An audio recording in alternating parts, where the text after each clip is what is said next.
Ireland have a doubleheader against Greece. On Friday, they are away. It's a 5 o'clock kickoff, by the way, slightly earlier than usual. So 5 o'clock kickoff in Greece. And then on Tuesday, 7:30, Tallaght Stadium is the plan as they look to kind of get back on track. Carla Ward's opening two fixtures in the Nations League. Not so much fun. That first game, admittedly on a terrible pitch, was slightly underwhelming. They beat Turkey in Tallaght. And then we were thinking, okay, we'll see a bit of a reaction away to Slovenia. And it was a 4-0 hammering against a team 14 places below them in the rankings. Ireland's heaviest defeat in 7 years. The exodus of leaders looked more serious than ever. And we said, okay, things better improve against Greece. And now here are Greece. Méabh De Búrca, Irish international for over a decade, is with us. Hey, Méabh. Hi, how are you doing? How are we doing, Méabh? That is the question. Well, we have some hope anyway, I think, hopefully. Obviously, yeah, the only way is up, I think, after, like I said, after one of our worst defeats in our history. It was, yeah, not a good evening that evening, but hopefully now on Friday we can see a few more positive signs and yeah, looking forward to it. And I think the girls themselves will be too. I'm sure they're anxious to get that heavy defeat over with. And it's been a while coming now, but hopefully they can do the job on Friday. I was trying to jog my memory about the defeat, in particular away to Slovenia, and a couple of things came back. So you kind of forget. A month is a long time. Katie McCabe was floating around as a number 10. Denise O'Sullivan was playing high up the pitch as well, and it was Amber Barrett through the middle, who's very much an out and out 9. And Kira Carusa was thrown over onto the wing, not her natural position. And there was a degree of, Ruisha, you kind of sit there on your own and look after everything. And, mistakes on the ball. The shape was wrong, and then the performances weren't good either.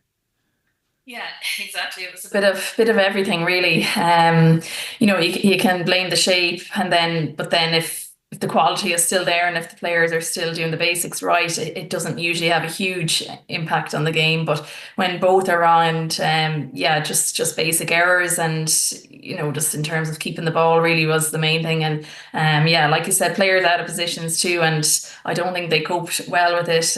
Like I said, even Cruz on the wing just didn't work out. McCabe in the 10 didn't work out either, playing with only one holding mid, like I said, Rusha. And she'll say herself she's at the coming towards the end of her career. She's still well able and competing, at international football. She was, I think, our best player at the World Cup, and she's still, like I said, well able. But to leave just one player in that holding mid spot, we were very vulnerable when we did lose the ball. Maybe we underestimated Slovenia. On paper, it was a game we should have won, and maybe that came into it slightly. And Carla has taken responsibility too in terms of how they were set up, and the players themselves. In fairness, after the game, they owned it as well. They weren't shying away from it, and yeah, like I said, hopefully then the Greece game will give them a chance to try to prove that was just an off night. Yeah, because it was striking, and I remember you being critical of the application as well.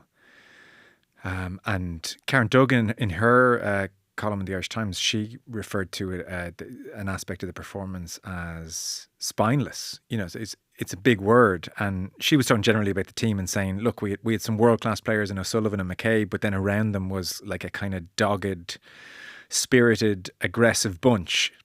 And yet we were none of those things last night. The most worrying thing was we seemed a bit spineless. Geez, if we don't see a response from this team on Friday, you'd be very worried. Yeah, definitely, and they are strong words, and I'd probably agree. To be honest, it seemed to be lacking, and it's not something that Irish teams have ever lacked really in their nature.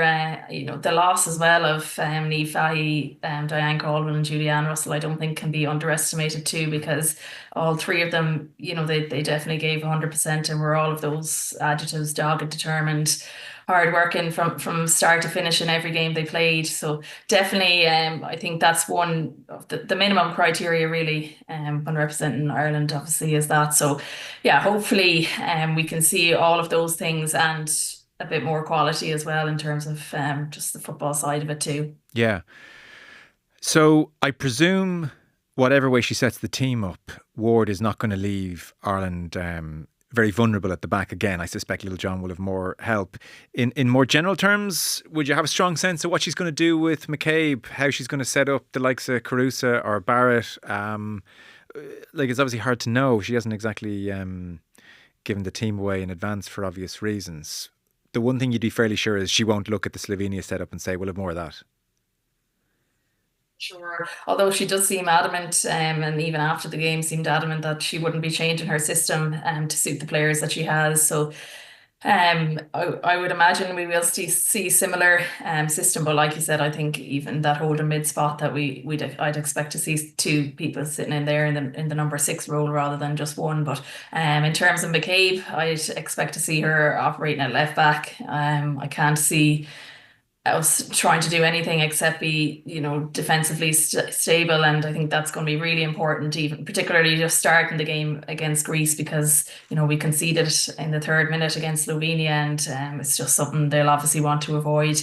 Megan Connolly, who started at centre back, is out injured, so we'll definitely see a change in the back line. And it might be a case, like I said, see McCabe going in there, and Megan Campbell wasn't available either for that game, and if she's fit, she might come in and maybe in that left-sided centre back spot. And Caitlin Hayes is another option too, which Carla Ward hasn't really used up to this point. So yeah, it'll be interesting to see whether she'll go with Barrett again up top, whether she saw enough from her the last night, or whether she'll move Carusa. I'd imagine that she'll move Carusa back into that number 9 role. But yeah, there's a lot of options she has, and it's hard to predict it at the moment. But I'm sure we'll see it all on Friday. I saw Saoirse Noonan's back in the squad. She's at Celtic now. She has scored 26 goals in 33 games. Not least in the absence of Julianne Russell, will take goals. It's her first time back in the squad in 2 years. Is she now aged kind of mid-20s territory? Is she likely to push into a starting berth anytime soon at this level, or less so, Maeve? It's hard to call. I wouldn't expect her to be starting in either of these games, just given that she wasn't even in the last squad. So, I'd expect her to be pushing to come on, perhaps if a goal is needed. It's hard to know. A lot of that will be to do with how she's looking in training and how she's performing in the camp with the other girls too, because that tells a lot. Obviously, the Scottish League probably wouldn't be the most competitive, in terms of that. There's a huge gap between the top and the bottom there, but she's definitely. With those numbers, she's definitely on form, and she's one who I think scores a lot from the chances that she gets. Sometimes limited chances too in an Ireland jersey. You're not going to get as many as you're going to get playing for Celtic, but I think it's good to see her in, because goals have always been hard to come by, particularly more recently. So yeah, it'd be great to see her get on the pitch again. And I heard that she actually texted Carla after the last camp, and in turn then Carla gave her a call, and I suppose she probably just showed her eagerness to get back in, and she was looking to see what she could improve on. And yeah, every manager is going to want to see that. So the likes of, say, Izzy Atkinson and Mel Phillips have missed out on this squad, and it seems like Carla's just trying to look at other players too. One thing I was curious for your thoughts on is how Carla Ward has positioned the job, or repositioned it maybe, because it did seem that the FAI stated position and her position was to qualify for the World Cup in Brazil. Be an amazing thing to be there in 2027, and it will be a painful summer this summer with no European Championships. It will feel very hollow for the Irish team. And yeah, it's kind of almost been turned into we're very much in transition. It's that kind of a period, and it's got a bit of a reset in a big way. But by the same token, the average age of the team to play against Slovenia in that 4-0 defeat was 27. Heather Payne was the youngest player to start at 25. So it didn't seem like a coach kind of saying, "Oh, we're starting over." Like, she's talking about how Ireland overachieved to make the World Cup in 2023. And then she rode back in that when she was criticised and said, "Look, some people may have thought I was being negative there, but I see it as a positive. I've overachieved my whole career. I think we can, as a group, overachieve." And then she was talking about Niamh Fahey and Diane Caldwell and Julianne Russell, that their absence is so keenly felt that maybe they could return to the camp in a kind of player liaison capacity. And I'm like, sorry, the average age of this team was 27. I don't know what to make of how she's talking about the squad at the moment. I'd be curious for your read on it. Yeah, it kind of her words are saying one thing, maybe, and her actions are probably saying another. Because yeah, I mean, mid-20s to late 20s is definitely the prime of the career for a lot of these girls. And yeah, like you mentioned, Heather Payne, the youngest in the team, and herself, she got like has over 50 caps now. So it's definitely, I wouldn't say it's rebuilding really the squad, maybe, or the fringes of the squad are probably in transition or rebuilding, but the core and the starting 11 or 12 or 13 players that you're going to use a lot, they're, I think, hitting probably, like I said, at the prime of their career too. And yeah, bringing in the players as liaisons is an interesting one. It's not something I've come across before, and I suppose the girls themselves, if they've chosen to retire, they might. One of the reasons might be that they'd have some extra, time when the international camps are on, that they'd have more time for themselves. But yeah, I mean, obviously they have such great experience and that, so it is hard. It would be good, I think, valuable to have them around the squad. There's no doubt about that. But yeah, seeing it in transition or a rebuild, I don't really see that on paper. But yeah, I mean, she's bringing in. It's not like she hasn't brought in a load of teenagers this time or anything. Even the women's Premier Division, Aoibhinn Clancy is in, which is good to see. She's had a really good start with Shells this season. But aside from her, and obviously Rusha Littlejohn, who's now at Shamrock Rovers, she hasn't brought in anyone else from the home base selection either, or from the under 19s. So yeah, I don't know if that's just a kind of a reaction to the result, probably. The 4-0 loss, she probably does have to change her outlook on it a little bit, but definitely she was very clear when she took the role initially that World Cup qualification was the goal and the only goal, and that was how success would be determined. But yeah, like you said, now it's more seen maybe that their goals are slightly less than that. I'm not sure. If you were being cynical, you'd say it's a manager trying to get another contract after this one. Possibly, and maybe she's enjoying it.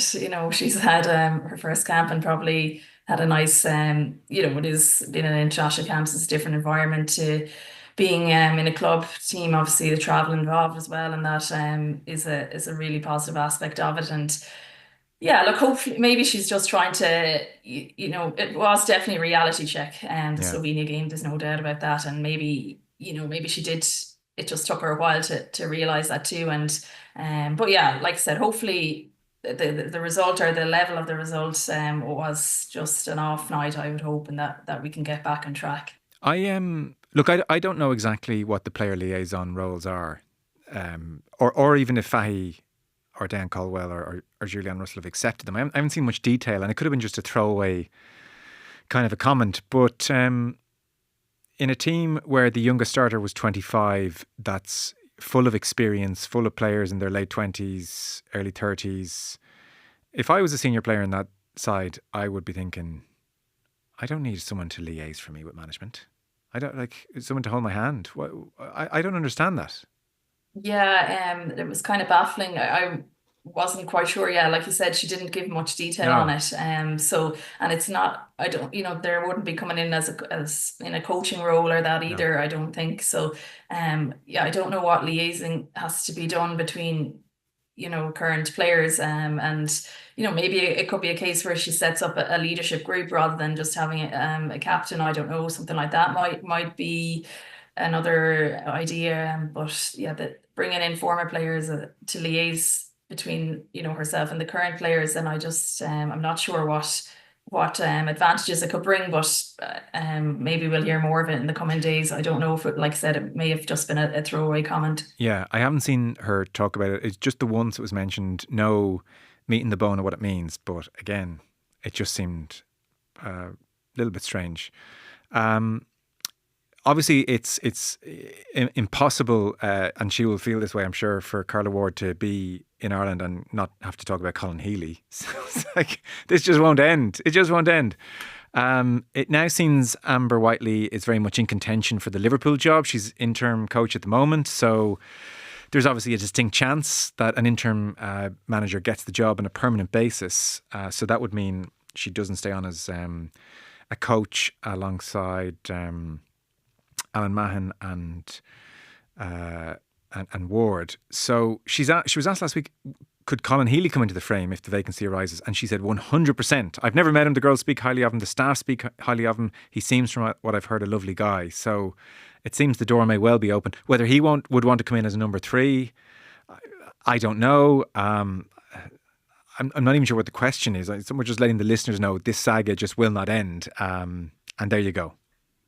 Yeah, it's unfortunate in a way for Carla that it does keep coming up, but yeah, ironically enough, I think Amber Whiteley has passport issues this week, so she can't actually travel to Greece, and Hannah Dingley, the head of women's football, is going in her place in a coaching role. But yeah, I can't foresee Colin Healey wanting to come back to a lesser job than what he was already in. He would be effectively the second assistant to them, and he was the main coach under Gleeson.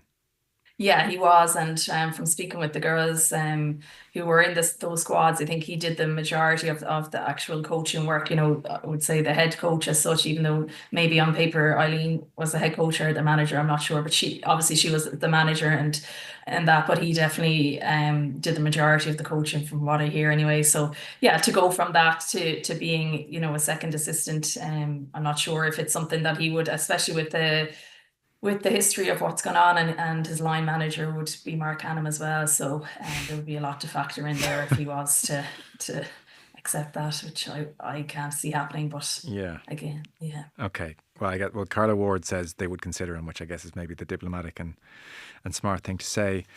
So to the Greeks and what kind of games we're going to see on Friday and Tuesday, it is worth stating, by the way, this isn't like a nothing Nations League situation. So at the moment, Slovenia are in pole position. Runners up in this group would have to overcome a country that finishes third in League A in kind of a promotion relegation playoff. The importance of promotion is that it would enhance your seeding quite significantly come next year's playoff to qualify for Brazil. And obviously we qualified for the last World Cup via playoff. It would probably be the same route again this time around. So Ireland progressing here and ideally topping League B is a priority. Slovenia come to Dublin in June. 6 points from these two games, is that kind of imperative, a must, and what we should expect, or where are you? Yeah, I think so. I mean, I don't think we can really expect anything less, to be honest, than that. Like I said, they're ranked 61st in the world, so it really is a team we should be beating, and in reality that we should be beating well as well. But they're difficult.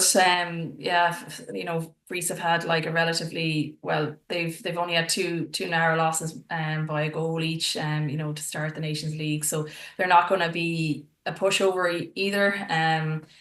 And I mean, if that Slovenia defeat taught us anything, it's definitely not to underestimate opponents. And Greece, although they're probably relatively early on their women's football journey, they are progressing, quite well in that regard. And I mean, they will be targeting trying to get to a major tournament. They didn't get to the Euros this summer, but they will be trying to get to that World Cup. And yeah, hopefully, I think if we can get off to a good start, I think the goals might flow. If one comes early, I think we might just see a complete backlash and a kind of a response from that Slovenia defeat. But the fear would be obviously if we can't put the ball in the back of the net early on, then there could be a team that might cause us trouble. Yeah. Do you see us becoming a high scoring team anytime soon?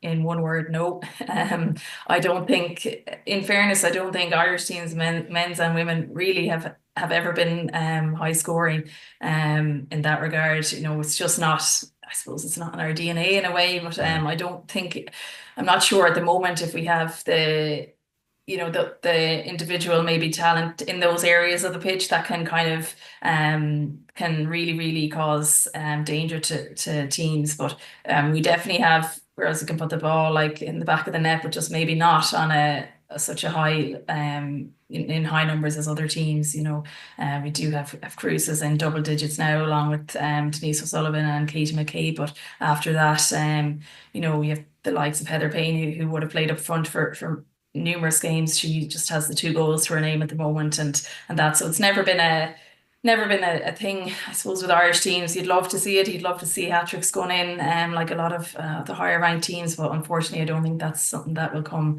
in the near future anyway. Hope maybe down the line. Yeah. Well, let's chat next week and see how the two games go. I mean, as you said of Slovenia, maybe it's especially true in the women's game at the moment, where progress in nations where the women's game was neglected, progress can happen quite quickly if things are suddenly done right. You get a good coach in, you get together the 15 best players in the country and you put something together. It's not impossible for team 70 at 60 to get a lot better very quickly and be competitive very quickly. No, definitely. And I think, Greece, like I said, that they are definitely in that category of teams and they are improving. They have players, Sari, one of their forwards, she plays at Everton now. She's the first Greek player to play in the WSL. And, it's just like that. It's probably the first of many, I would imagine, in the coming years. And, we ourselves weren't that far, like we weren't in a dissimilar boat not too long ago. So yeah, like you said, I think the gap is closing really quickly between those who are ranked so much lower than us, and they're definitely coming to catch our tails, but hopefully we can try kind of to keep pushing on as well. Yeah, be nice to steady the ship on this Carla Ward tenure early on. Méabh, that's great. Méabh De Búrca, thanks so much, and might catch up next week if you're around. Cheers, Méabh. Thanks a million.